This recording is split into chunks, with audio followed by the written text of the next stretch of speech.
Welcome to economics classes. ನನ್ನ ಹೆಸರು ಸಿದ್ದೇಶ್ ಹುಲ್ಬಳ್ಳಿ ಅಂತ. ಪ್ರಥಮವಾಗಿ ನನ್ನ ಚಾನಲ್ ನೋಡ್ತಕ್ಕಂಥ ವಿದ್ಯಾರ್ಥಿಗಳು ಸಬ್ಸ್ಕ್ರೈಬ್ ಮಾಡ್ರಿ, ಶೇರ್ ಮಾಡ್ರಿ ಮತ್ತು ಲೈಕ್ ಮಾಡ್ರಿ ಅಂತ ಕೇಳ್ಕೊಳ್ತಾ ಇಂದಿನ ಅರ್ಥಶಾಸ್ತ್ರ ವಿಷಯ ಸ್ಟಾರ್ಟ್ ಮಾಡ್ತಾ ಇದ್ದೀನಿ.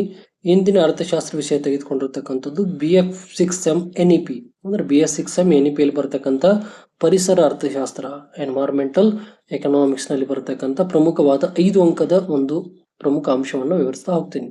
ಅದರಲ್ಲಿ ಬರ್ತಕ್ಕಂಥದ್ದು ಪರಿಸರ ಸಂಬಂಧಿ ಒತ್ತಡಗಳು, ಅದಕ್ಕೆ ಇಂಗ್ಲಿಷ್ ಒಳಗೆ ಎನ್ವೈರನ್ಮೆಂಟಲ್ ಸ್ಟ್ರೆಸ್ ಅಂತ ಕರಿತೀವಿ. ಅಂದ್ರೆ ಅದರ ಅರ್ಥ ಏನು?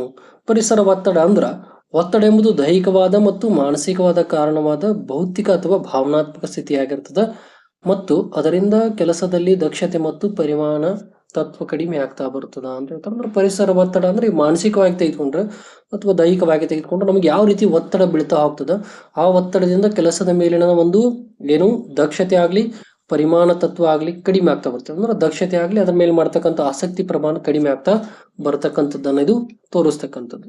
ಇನ್ನು ಪರಿಸರ ಒತ್ತಡ ಎಂಬುದನ್ನ ವ್ಯಕ್ತಿತ್ವ ಮತ್ತು ಪರಿಸರ ನಡುವೆ ನಡೆಯುವ ಒಂದು ಅನಪೇಕ್ಷಣೀಯ ಘಟನೆ ಅಥವಾ ವ್ಯವಹಾರ ಎಂದು ವ್ಯಾಖ್ಯಾನಿಸಬಹುದು ಅಂತ ಹೇಳ್ತಾರೆ. ಅಂದ್ರೆ ಪರಿಸರ ಒತ್ತಡ ಎಂಬುದು ವ್ಯಕ್ತಿತ್ವ ಮತ್ತು ಪರಿಸರದ ನಡುವೆ ಇರತಕ್ಕಂತ ಒಂದು ಅನಪೇಕ್ಷಣೀಯ ಘಟನೆ ಅಥವಾ ವ್ಯವಹಾರಕ್ಕೆ ನಾವಿಲ್ಲಿ ಏನಂತ ಕರಿತೀವಿ? ಪರಿಸರ ಒತ್ತಡ ಅಂತ ಕರಿತೀವಿ. ಅದೇ ರೀತಿ ಪರಿಸರ ಒತ್ತಡದಲ್ಲಿ ಒತ್ತಡದ ಪ್ರಮುಖ ರೂಪಗಳು ಒಂದಿಷ್ಟು ಪ್ರಮುಖವಾಗಿ ಕಂಡು ಬರ್ತಾವೆ. ಅದ್ರ ಒಂದೇದು ಯಾವ್ದು? ವಾಯು ಮಾಲಿನ್ಯ. ಅಂದ್ರೆ ಮಾನವ ಪರಿಸರದ ಮೇಲೆ ಎಷ್ಟು ಒತ್ತಡ ಆಗ್ತಾ ಬರ್ತಾನೆ ಅದ್ರ ಮೇಲೆ ಒಂದಿಷ್ಟು ಪರಿಣಾಮಗಳು ಕೂಡ ಬೀರ್ತಾ ಹೋಗ್ತಾವ. ಅದರಲ್ಲಿ ಪ್ರಥಮವಾಗಿ ಬೀರ್ತಕ್ಕಂಥ ಪರಿಣಾಮ ಯಾವ್ದು? ವಾಯು ಮಾಲಿನ್ಯ. ಅಂದ್ರೆ ಇದು ವಾಯು ಮಾಲಿನ್ಯ ಕೂಡ ಆರೋಗ್ಯ ಸಂಬಂಧಿ ಅಪಾಯಗಳಿಗೆ ವಾಯು ಮಾಲಿನ್ಯದ ಕೊಡುಗೆ ಇಲ್ಲಿ ಬಹಳವಾಗೈತಿ ಅಂತ ಹೇಳ್ತಾರೆ. 50%ಕ್ಕಿಂತಲೂ ಹೆಚ್ಚು ಕ್ಯಾನ್ಸರ್ ಕಾಯಿಲೆಗಳು ವಾಯು ಮಾಲಿನ್ಯಕ್ಕೆ ಕಾರಣವಾಗ್ತಾವ. ಅಲ್ಲದೆ ಅದು ಮೂರ್ಛೆ ರೋಗ, ಉಸಿರಾಟದ ತೊಂದರೆ, ನೆನಪಿನ ಶಕ್ತಿ ಕಡಿಮೆ ಆಗುವಿಕೆ ಆಗ್ಲಿ, ದೃಷ್ಟಿದೋಷ ಆಗ್ಲಿ ಮೊದಲಾದ ಕಾಯಿಲೆಗಳಿಗೆ ಕಾರಣವಾಗ್ತದ. ಕೈಗಾರೀಕರಣದ ಘನತ್ಯಾಜ್ಯ ಸುಡುವಿಕೆ ಕೂಡ, ವಾಹನ ದಟ್ಟಣೆ, ಧೂಮಪಾನ ಮೊದಲಾದವುಗಳು ಕೂಡ ಮಾಲಿನ್ಯಕ್ಕೆ ಕಾರಣವಾಗ್ತಾವ. ಯಾವ್ದಕ್ಕೆ? ವಾಯು ಮಾಲಿನ್ಯಕ್ಕೆ ಪ್ರಮುಖ ಕಾರಣವಾಗಿ ಕಂಡು ಬರ್ತಾವ ಅಂತ ಹೇಳ್ತಾರೆ. ಅಂದ್ರ ಮಾನವ ಪರಿಸರದ ಮೇಲೆ ಎಷ್ಟು ಒತ್ತಡ ಹೇರ್ತಾ ಇದ್ದಾನೆ ಅಂದ್ರೆ ಈಗ ಅದರದಲ್ಲಿ ಒಂದು ಪ್ರಮುಖ ಅಂಶ ತೆಗೆದುಕೊಂಡು ವಾಯು ಮಾಲಿನ್ಯ ಅಂದ್ರೆ ಹೇಳ್ತಿದ್ರಿ. ಮಾನವ ಕೈಗಾರಿಕೆಗಳನ್ನ ಅದೇ ರೀತಿ ಉಸಿರಾಟ ತೊಂದರೆ ಇಲ್ಲಿ ಬಹಳ ಕಾರಣಗಳು ಕೂಡ ಬರ್ತಾವ. ಅಂದ್ರೆ ಮಾನವ ಏನ್ ಮಾಡ್ತಾ ಇದ್ದಾನ? ವಾಯು ಮಾಲಿನ್ಯಕ್ಕೂ ಕೂಡ ಪ್ರಮುಖ ಕಾರಣರಾಗ್ತಾ ಇದ್ದಾನೆ. ಅದಕ್ಕೆ ಏನ್ರಿ ಬಹಳ ಕಾರಣ ಅಂದ್ರೆ ಕೈಗಾರಿಕೆಗಳ ಘನತ್ಯಾಜ್ಯ ವಸ್ತುಗಳಾಗ್ಲಿ, ವಾಹನ ದಟ್ಟಣೆ ಆಗ್ಲಿ, ಇದರಿಂದ ಕೂಡ ಏನಾಗ್ತೈತಿ? ಶುದ್ಧವಾದ ಗಾಳಿ ಕೂಡ ಮಾಲಿನ್ಯವಾಗ್ತಾ ಇದೆ. ಹಾಗಾಗಿ ಅದಕ್ಕೆ ವಾಯು ಮಾಲಿನ್ಯ ಅಂತ ಕರಿತೀವಿ.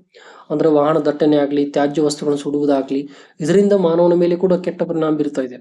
ಮೂರ್ಛೆ ರೋಗಗಳಾಗ್ತಾ ಇದೆ, ಉಸಿರಾಟ ತೊಂದರೆ ಆಗ್ತಾ ಇದೆ, ಆಮೇಲೆ ನೆನಪಿನ ಶಕ್ತಿ ಕಡಿಮೆ ಆಗ್ತಕ್ಕಂಥದ್ದು, ದೃಷ್ಟಿದೋಷವಾಗ್ತಕ್ಕಂಥದ್ದು, ಇವೆಲ್ಲ ಕೂಡ ವಾಯು ಮಾಲಿನ್ಯದಿಂದ ಆಗ್ತಕ್ಕಂಥ ಪ್ರಮುಖ ಅಂಶ.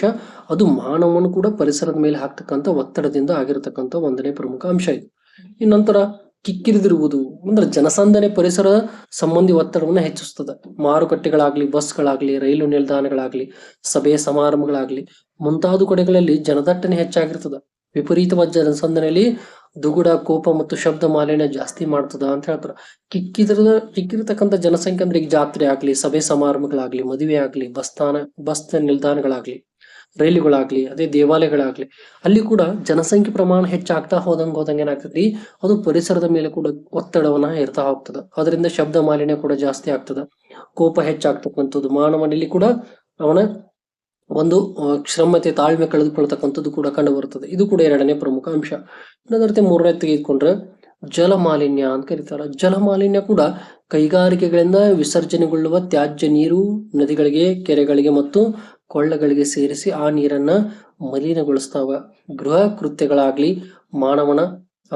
ಅದೇ ರೀತಿ ಮಾನವನ ಕೃತ್ಯಗಳಾಗ್ಲಿ ಅದೇ ರೀತಿ ಸಹ ಶುದ್ಧೀಕರಣಗೊಳ್ಳದೆ ಹರಿದು ಹೋಗ್ತದೆ. ಕಲುಷಿತ ನೀರು ಅನೇಕ ಕಾಯಿಲೆಗಳಿಗೆ ಕೂಡ ಕಾರಣವಾಗ್ತಾ ಇದೆ. ಅತಿಸಾರ ಆಗ್ಲಿ, ಕರಳು ಬೇನೆ ಆಗ್ಲಿ, ಪಿತ್ತ ಜನಾಂಗಾಂಗ ಊತ ಆಗ್ಲಿ ಇತ್ಯಾದಿ ಕೂಡ.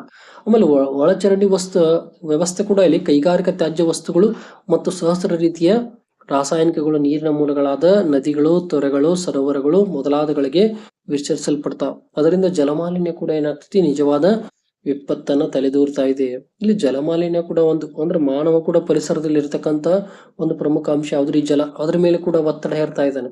ಕಾರ್ಖಾನೆಗಳಿಂದ ಬರ್ತಕ್ಕಂಥ ತ್ಯಾಜ್ಯ ಆಗ್ಲಿ, ಮನೆಯಲ್ಲಿ ಬಳಸ್ತಕ್ಕಂಥ ವಸ್ತುಗಳಿಂದ ತ್ಯಾಜ್ಯ ಆಗ್ಲಿ, ಒಳಚರಂಡಿ ಆಗ್ಲಿ, ಅದೇ ರೀತಿ ಕೈಗಾರಿಕೆಗಳಿಂದ ಬರ್ತಕ್ಕಂಥದ್ದಾಗ್ಲಿ, ಇವ್ರು ರಾಸಾಯನಿಕದಿಂದ ಆಗ್ತಕ್ಕಂಥದ್ದು, ಇವೆಲ್ಲ ಮೂಲಗಳಿಂದ ಕೂಡ ಸರೋವರಗಳಿಗೆ, ನದಿಗಳಿಗೆ ಆ ನೀರು ಹೋಗಿ ಅಲ್ಲಿ ಜಲಮಾಲಿನ್ಯ ಕೂಡ ಆಗ್ತಾ ಇದೆ.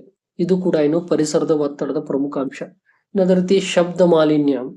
ಇದು ಶಬ್ದ ಮಾಲಿನ್ಯ ಕೂಡ ನಿದ್ರಾಭಂಗ, ಕೇಳುವಿಕೆ ನಾಶ, ಆಹಾರ ಪಚನ ವ್ಯವಸ್ಥೆಯಲ್ಲಿ ಏರುಪೇರುಗಳಾಗ್ತಕ್ಕಂಥದ್ದು, ಉಸಿರಾಟ ತೊಂದರೆ, ಅಪಘಾತಗಳು, ವೃತ್ತಪರ ಅಪಾಯ ಮುಂತಾದವುಗಳಿಗೂ ಕೂಡ ಇದು ಕಾರಣವಾಗ್ತಾ ಇದೆ.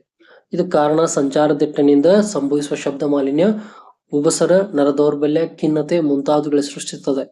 ಅದು ಹೊಂದಿರುವ ಪ್ರತಿಕೂಲ ಪರಿಣಾಮಗಳು ತೆಗೆದುಕೊಳ್ಳದೆ ವಾತಾವರಣದೊಳಕ್ಕೆ ತುರುಕಿ ಅನಪೇಕ್ಷಣೀಯವಾದ ಧ್ವನಿ ಶಬ್ದ ಮಾಲಿನ್ಯ ಎಂದು ವ್ಯಾಖ್ಯಾನಿಸಬಹುದು ಅಂತ ಹೇಳ್ತಾರೆ. ಅಂದ್ರೆ ಇಲ್ಲಿ ವಾಹನ ದಟ್ಟಣೆಗಳಾಗ್ಲಿ, ಕೈಗಾರಿಕೆಗಳಾಗ್ಲಿ, ಆಮೇಲೆ ಮಾನವರು ಬಳಸ್ತಕ್ಕಂಥ ವಸ್ತುಗಳಿಂದ ಆಗ್ಲಿ, ಅಥವಾ ರೀತಿ ಸೌಂಡ್ ಟೇಪ್ ಗೀಪ್ ಎಲ್ಲದರಿಂದ ಕೂಡ ಸೌಂಡ್ ವಾಹಕಗಳಾಗ್ಲಿ ಅಥವಾ ಟೇಪ್ಗಳಾಗ್ಲಿ, ಇದರಿಂದ ಕೂಡ ಅಪಘಾತಗಳ ಹೆಚ್ಚಾಗ್ತದೆ. ಉಸಿರಾಟ ತೊಂದರೆ ಆಗ್ತೈತಿ, ಮನುಷ್ಯನ ಅಂದ್ರೆ ಅಸ್ತವ್ಯಸ್ತ ಆಗ್ತಾನ.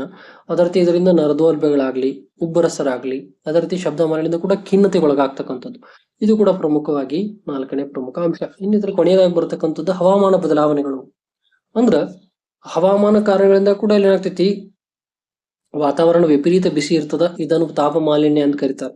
ಇದು ಹವಾಮಾಲಿನ್ಯ, ಹವಾದ ಬದಲಾವಣೆ ಕಾರಣ ಆಗ್ತಕ್ಕಂಥದ್ದು. ಕಾರ್ಖಾನೆಗಳು ಹೊರಸೂಸುವ ಬಿಸಿ ಗಾಳಿ ಆಗ್ಲಿ, ಬಿಸಿ ಗಾಳಿ, ಅಧಿಕ ಉಷ್ಣಾಂಶ, ರಾಸಾಯನಿಕಗಳು, ವಾಹನಗಳು ಹೊರಸೂಸುವ ತಕ್ಕಂಥದ್ದು, ಅರಣ್ಯನಾಶ, ಉಷ್ಣಾಂಶ ಹೆಚ್ಚಳ, ಮಳೆ ಕೊರತೆ ಮೊದಲಾದವುಗಳಿಂದ ಕೂಡ ಏನಾಗ್ತೈತಿ, ವಾತಾವರಣ ವಿಪರೀತವಾದ ಬಿಸಿಕೊಳ್ತಾ ಇದೆ ಮತ್ತು ತಾಪಮಾನ ಕೂಡ ಏರ್ತಾ ಇದೆ. ಇದು ಕೂಡ ಏನು, ಒಂದು ಪರಿಸರದ ಮೇಲೆ ಹಾಕ್ತಕ್ಕಂಥ ಒತ್ತಡ, ಯಾವುದೇ ಹವಾಮಾನದಲ್ಲಿ ಬದಲಾವಣೆ, ಅದಕ್ಕೂ ಕೂಡ ಮುಖ್ಯ ಕಾರಣ ಏನ್ರಿ, ಇಲ್ಲಿರ್ತಕ್ಕಂಥ ಮನುಷ್ಯ. ಅಲ್ಲೇನಾಗ್ತೈತಿ, ತಾಪಮಾಲಿನ್ಯ ಅಥವಾ ತಾಪಮಾನ ಏರಾಕ್ ಕೂಡ ಅವನೇ ಕಾರಣ. ಕಾರ್ಖಾನೆಗಳನ್ನ ಮಾಡ್ತಾ ಇದ್ದೀವಿ, ವಾಹನಗಳನ್ನ ಬಳಸ್ತಾ ಇದ್ದೀವಿ, ಅದೇ ರೀತಿ ಬಿಸಿ ಗಾಳಿ, ಮಳೆ ಕೊರತೆ ಕಂಡು ಬರ್ತಾ ಇದೆ. ಇವೆಲ್ಲ ಕೂಡ ತಾಪಮಾನ ಏರಿಕೆಗೆ ಕೂಡ ಪ್ರಮುಖ ಕಾರಣಗಳಾಗ್ಯಾವ. ಈ ರೀತಿಯಾಗಿ ಬರತಕ್ಕಂಥವೇನೇನ್ರಿ, ಇವ ಪರಿಸರ ಸಂಬಂಧಿ ಒತ್ತಡಗಳು. ಇದು ಕೂಡ 5 ಅಂಕಕ್ಕೆ ಬರತಕ್ಕಂಥ ಪ್ರಮುಖ ಅಂಶವಾಗೈತಿ ಅಂತ ಹೇಳ್ತಾ ನನ್ನ ವಿಷಯವನ್ನು ಇಲ್ಲಿಗೆ ಮುಕ್ತಾಯಗೊಳಿಸ್ತಾ ಇದ್ದೀನಿ. ಎಲ್ಲರಿಗೂ ಧನ್ಯವಾದ.